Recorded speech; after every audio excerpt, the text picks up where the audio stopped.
지난 6주간 기쁨을 시리즈로 해서 말씀을 나눴잖아요. 지난 6주간 말씀을 전하면서 기쁨이 어디에서부터 오는지, 그리고 그 기쁨을 우리가 어떻게 누릴 수 있는지, 또 때로는 내가 기뻐할 수 없는 그 자리, 어떤 때는 메인 것과 같고 기뻐할 수 없는 것 같은 환경 속에서 우리가 어떻게 기쁨을 발견하고 찾아갈 수 있는지를 지난 5주간이나 기쁨을 시리즈로 우리가 말씀을 봤단 말이에요. 그죠? 여러분 뭐가 기억나세요?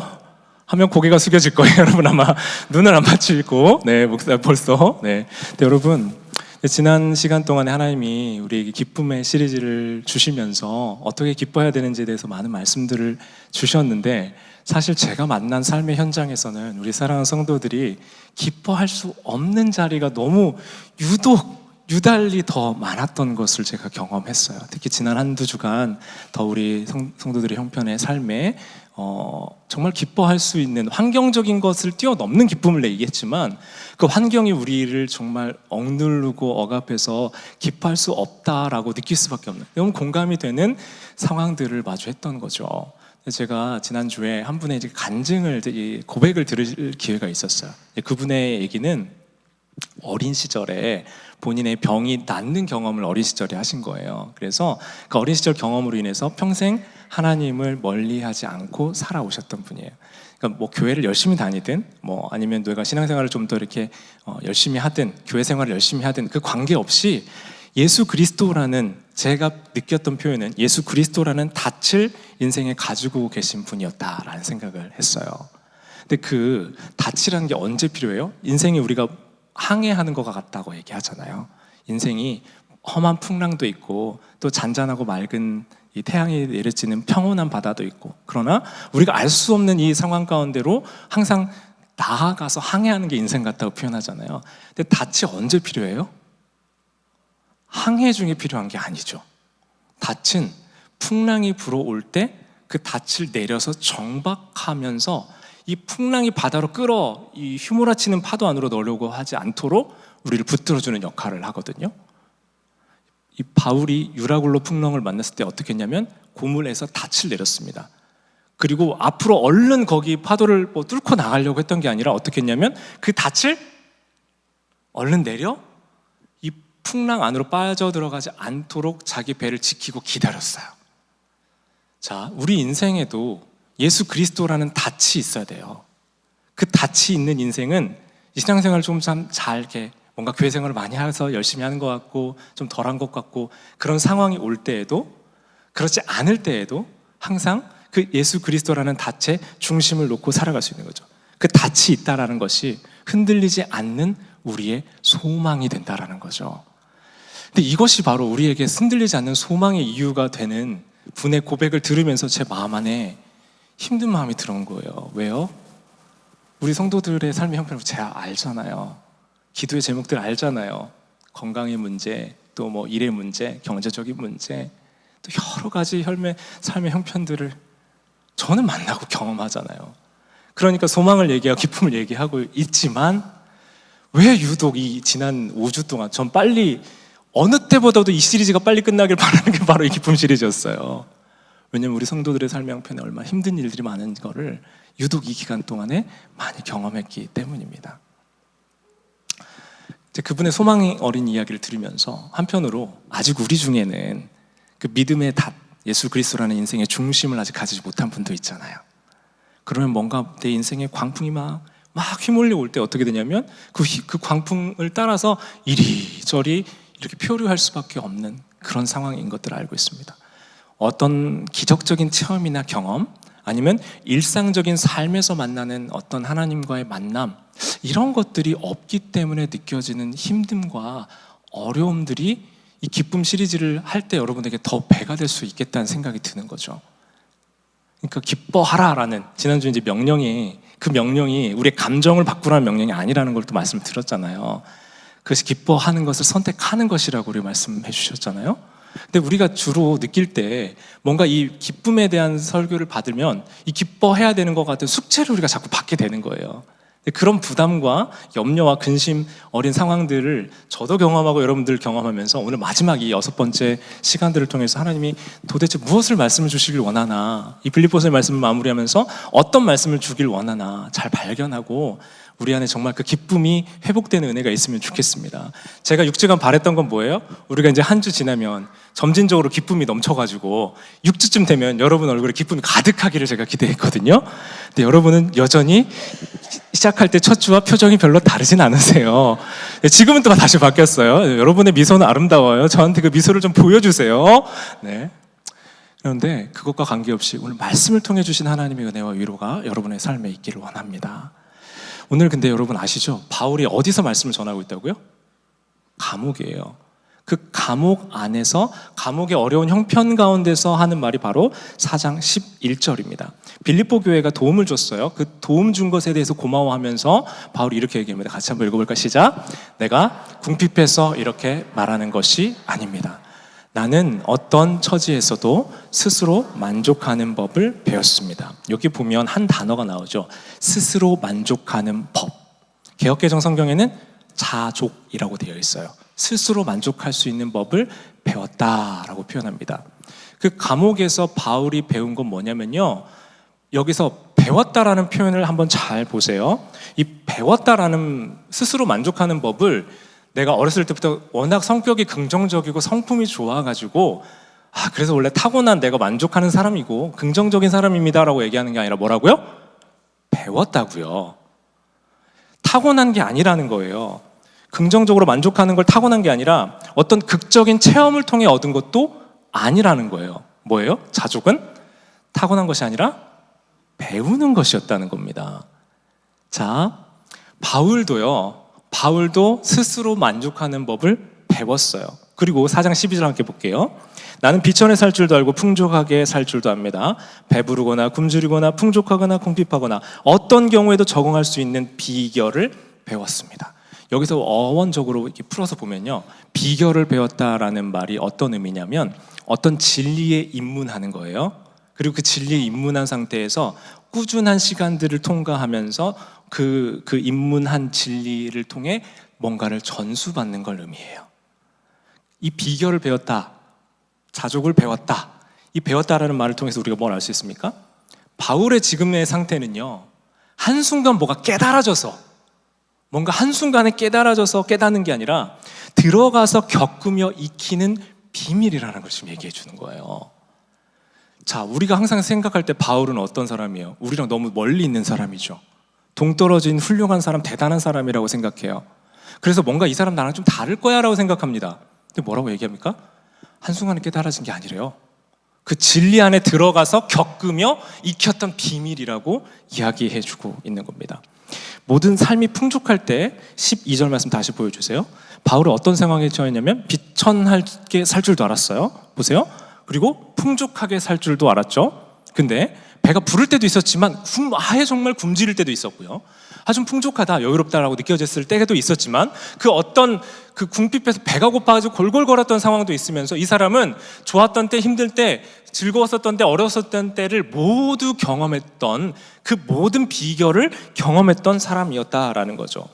자, 바울은 감옥에서, 굶주림에서, 매맞는 자리에서 뭘 배웠대요?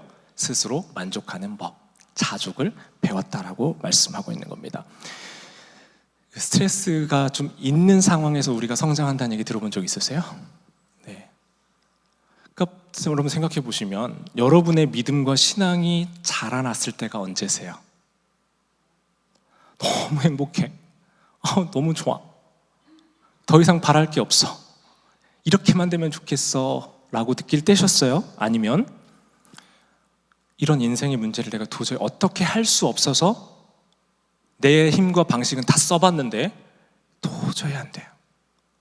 하나님이 아니시면 안 되겠다 하고 하나님을 의지하고 신뢰하며 그분 앞에 엎드리고 이 문제를 통과해 본 경험이 있었을 때셨어요?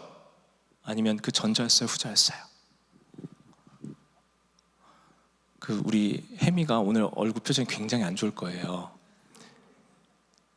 어제 찬양팀 연습을 하면서 드럼을 그냥 제가 이렇게 치라고 저렇게 치라고 아주 잔소리를 얼마나 했는지 오늘 잘 쳤죠. 근데 네, 너무 찬양하는데 기쁘게 찬양할 수 있게 도와줘서 고맙습니다. 근데 제가 힘들게 한 2시간 동안 얼마나 많이 성장했는지 몰라요.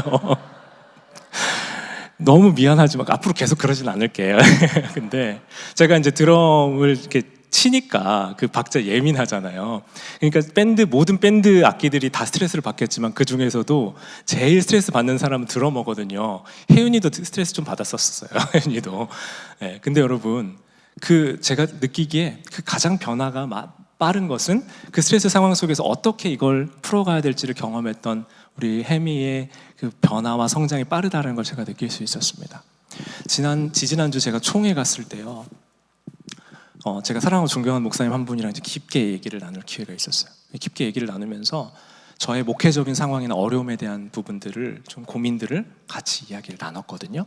근데 그 이야기를 나누다 보니까 제가 이런저런 상황들과 고민들, 기도 제목들 이렇게 막 나누면서 목사님과 얘기하고 났을 때 목사님 얘기 끝에 저에게 이렇게 얘기해 주셨어요. 목사님의 목회가 깊어지고 계시군요. 근데 제가 그 말을 듣는데 지고 있었던 짐과 무거움들이 이렇게 싹 녹는 것 같았습니다. 여러분 기억나세요? 우리가 매인 것 같은 그 자리는 하나님의 은혜가 더 깊어지는 자리라고요. 제가 그렇게 설교를 해놓고도 누군가에게 그런 위로를 받으니까 제 마음에 위로가 이렇게 싹 임하더라고요. 사랑하는 성도 여러분, 여러분이 매인 것 같은 그 자리가 하나님의 은혜가 임하고 여러분의 믿음과 하나님과의 관계가 깊어질 수 있는 그 자리가 될 줄 믿습니다. 사랑하는 성도 여러분, 우리의 삶에 기쁨의 자리가 없다면 그 자리는요, 우리가 믿음 밖으로 밀려나가지고 내가 믿음이 없어가지고 난 기쁨도 없어 라고 느끼는 자리가 아니고요, 그 믿음 없음으로 밀려난 자리라고 생각할 수 있을 그 자리가 실상은 바울의 비밀을 배울 수 있는 자리라는 거예요. 그래서 기쁨이 막 넘칠 때는 못 배워요. 왜냐면 생각해보면요, 저도요, 모든 게 잘 되고 편안할 때는 제 상태가 어떻게 돼요? 7렐레 8렐레 되죠. 네. 네. 별 생각이 없어요. 그냥 기뻐하고 감사하지만. 그런데 뭔가 나의 연약함과 부족함들을 마주했던 그 순간에 임하신 하나님의 은혜가 있기에 사실 만족이 없을 때를 통과하면 그 만족을 어떻게 해야 되는지 알게 되는 거예요. 기쁨이 넘칠 때 기쁨을 배우는 게 아니고요, 기쁨이 없을 때 그 기쁨을 배워가는 거라고요. 그러니까 여러분 지금 삶의 도리요, 오늘 이제 빌립보서를 마무리하면서 이제 기쁨이 나도 넘쳐야 되고 기쁨을 선택할 수 있는 사람이 되어야 되는데, 혹시 띵띠리리리리리리 네, 이렇게 오늘 우리에게 하나님이 전화 주시는 걸 수도 있으니까 받으세요. 네. 그래서 우리 기쁨이 막 넘칠 때 배울 수 없는 그런 것들을, 우리가 상황이 좋아서 그냥 좋아서 우리가 못 배우는 그것들을 우리가 느끼는 그 문제와 어려운 상황들을 통과하면서 하나님의 은혜를 새롭게 배울 수 있는 은혜가 우리 모두에게 있길 주님의 이름으로 축원합니다. 왜냐면요, 우리 하나님은요, 풍족함 뿐만 아니라 비천함 속에서도 우리에게 말씀해 주시고 우리와 함께 해 주시는 분이기 때문입니다. 4장 13절 말씀을 보면요, 이렇게 말씀하고 있어요. 함께 읽어볼까요? 시작.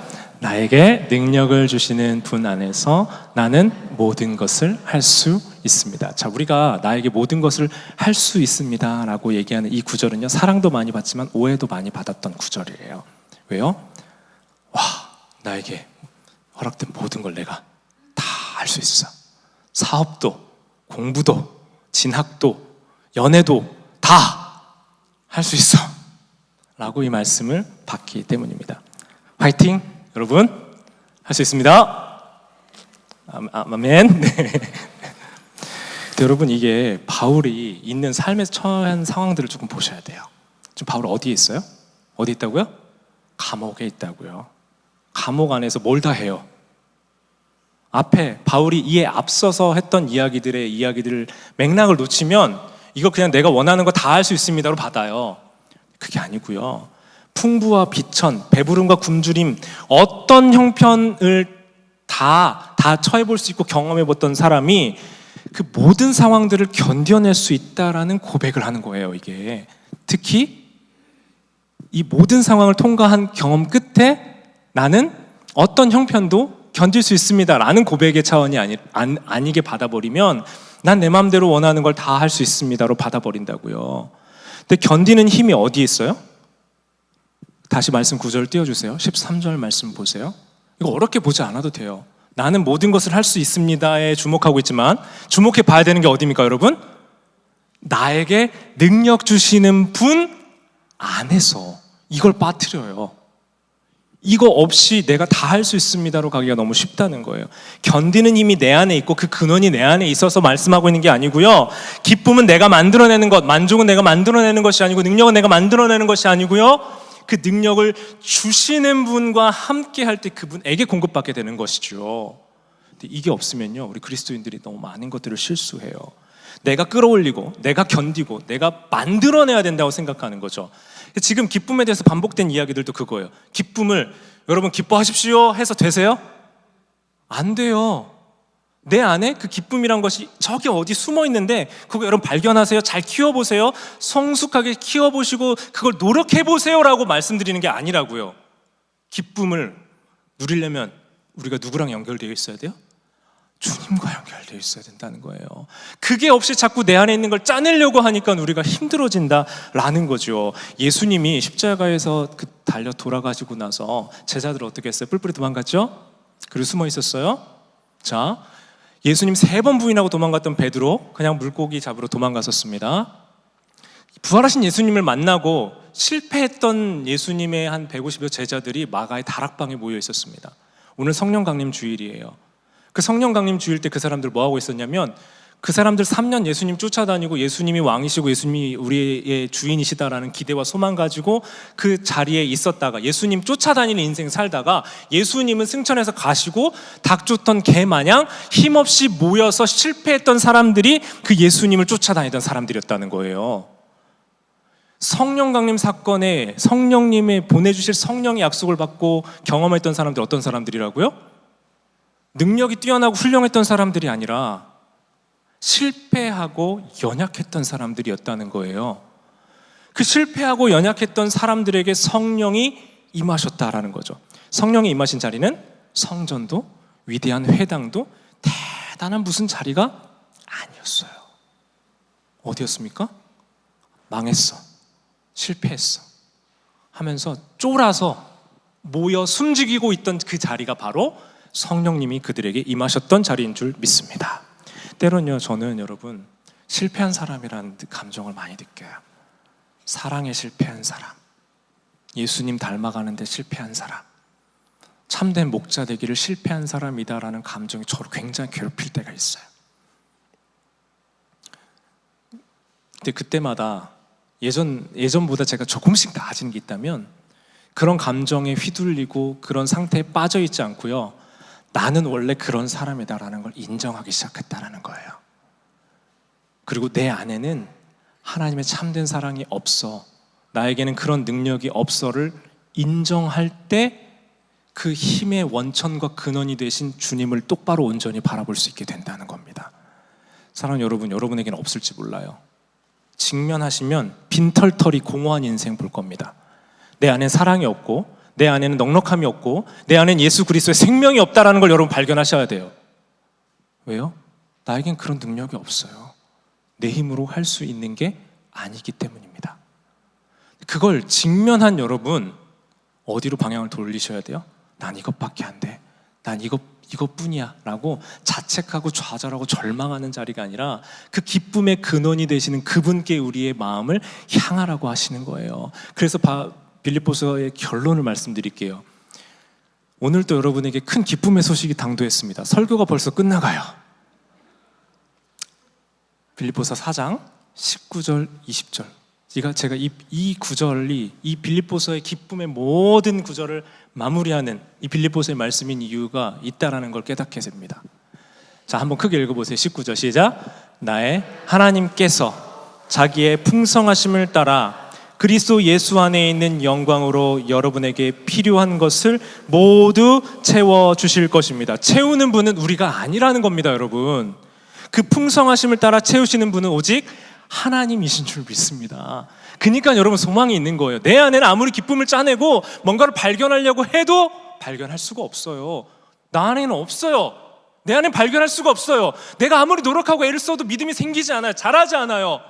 은혜가 임하지 않는 것 같다라고 느낀단 말이에요. 그런데 여전히 기쁨도 없고 회복도 안 되고 소망도 없는 것 같은 내 인생에 하나님이 이 말씀으로 여러분에게 위로해 주시고 소망을 다시 부어주시길 원하신대요. 누구의 풍성하며? 자기의 풍성하심, 자기 옆에 자기 아니고요, 하나님 자신의 풍성하심, 하나님 자기의 넉넉하심 때문에 그리스도 예수 안에 있는 영광, 그분께 우리가 영광을 돌리는 이유가 뭐예요? 그분께 영광을 돌리면 그분이 우리에게 그분의 영광으로 비추어 주세요. 그래서 그분은 우리에게 필요한 것들을 채워주시고 붙들어 주시는 분이시다라는 거예요. 정말 여러분의 인생에 영혼에 필요한 것들을 말씀하여 주시고 붙들어 주시고 책임져 주시는 분이 하나님이신 줄 믿습니다. 여러분, 이걸 잡으셔야 돼요. 이거 없이 그냥 여러분 교회 오고 가시지 않으셨으면 좋겠어요.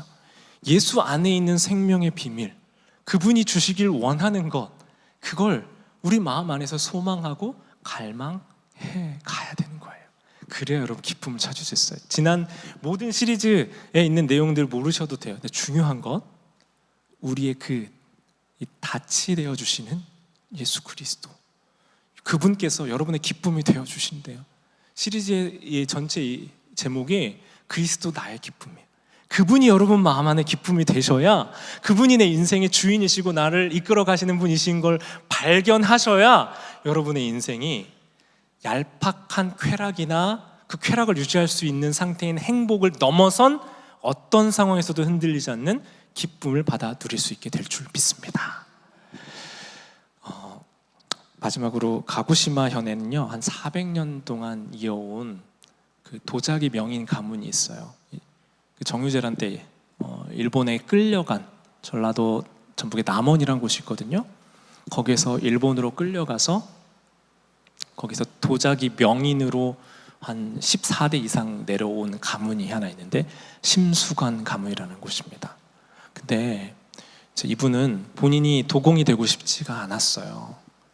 그러니까 제1교포죠. 일본말을 쓰시는 제1교포고, 그곳에서 계속 도자기 굽는 명인으로 계속 살아가시는데, 어느 날 이제 소학교에 입학할 때 아버지가 자기를 데리고 그 도기 만드는 곳으로 가는 거예요. 가서 뭐 하시냐면, 물레를, 여러분 저는 모르는데 미술하신 분 아세요? 물레 이렇게 발로 이렇게 찬다고 그러대요. 네, 발로 차는데, 발로 이렇게 아버지가 팍 차고 흙 한 덩어리를 거기에다 탁 놓고 그 안에 심 하나를 딱 박으시더래요.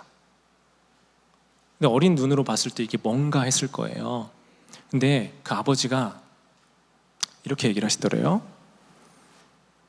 움직이는 물레 안에 움직이지 않는 한 점, 심이 있다. 도공의 일생은 이 움직이지 않는 심을 찾아가는 것이다. 네. 자막, 네. 이거 챗GPT한테 만들어달라니까 이거 멋있게 만들어졌어요. 네. 멋있죠? 네. 움직이는 물레 안에 움직이지 않는 한 점이 있대요. 그리고 그 다른 흙의 형태는 완전하지 않으니까 이게 돌아가는 이 형태가 보일 거 아니에요. 근데 그 안에 박혀져 있는 하나의 심, 중심점이 있다는 거죠.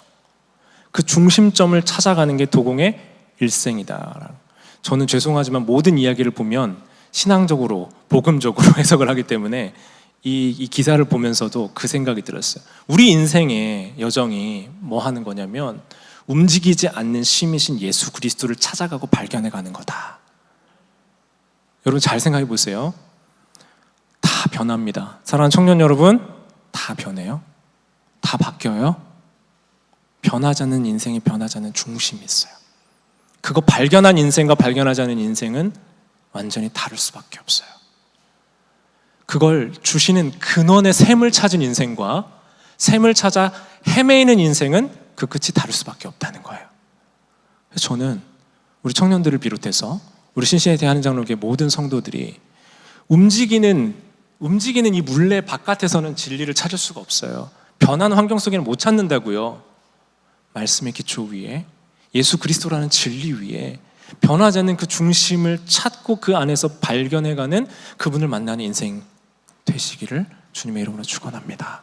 이제 같이 찬양하면서 기도하면 좋겠는데요. 우리가 오늘 영광 올리며 하나님의 그 임재를 찬양했습니다. 그 찬양에 얘기하고 노래하는 것, 그 주님의 높으심을 얘기하고 노래하는 이유가 무엇일까요? 우리 안에 변하지 않는 한 중심 되시는 예수 그리스도, 실패하고 연약한 인생에 나 이것밖에 안 되는 사람인가? 난 왜 이것밖에 안 되지 하는 자책으로 우리 인생을 마무리하지 않도록 실패하고 연약한 인생에 찾아오셔서 하나님 자기의 풍성함을 따라 예수 그리스도 안에 있는 영광으로 우리에게 부어주신다고 약속하시는 분이 우리 좋으신 하나님이신 줄 믿습니다. 그러니 여러분, 나는 6주간 기쁨의 설교를 들어도 기뻐지지도 않고 내가 뭔 얘기인지도 모르겠고 라는 마음이 들 때, 난 기뻐하는 사람이 아니구나라는 절망이 들 때, 환경이 나를 억누르고 있구나, 내가 환경을 이기지 못하구나라는 절망이 들 때, 그 절망에 패배하고 낙심하지 마시고 나는 왜 이것밖에 안 되나 하는 자책하지 마시기 바랍니다. 우리 주님의 성령 강림은 실패하고 연약한 나에게 부어주시는 하나님의 은혜이기 때문입니다. 그 채우심은 우리의 자격, 능력이 임하는 것이 아니라 우리의 실패와 연약함 위에 임한다고 약속하세요. 그러니 약속을 붙들고 흔들리지 않는 그 심이 되시는 예수 그리스도께 우리의 삶을 얹어 나아가는 한 주간 되기를, 우리의 일생이 되기를 주님의 이름으로 축원합니다. 우리 시간 함께 기도합시다. 하나님, 지난 이 기쁨의 시리즈를 마무리하면서 이 한 가지 약속을 붙잡습니다. 나의 하나님께서 자기의 풍성함을 따라 그리스도 예수 안에 있는 영광으로 여러분에게 필요한 것을 모두 채워주실 것입니다. 바울의 기도이고요, 저의 기도이고요, 여러분의 기도가 되길 원합니다. 이 시간 함께 기도하겠습니다. 기도합니다. 하나님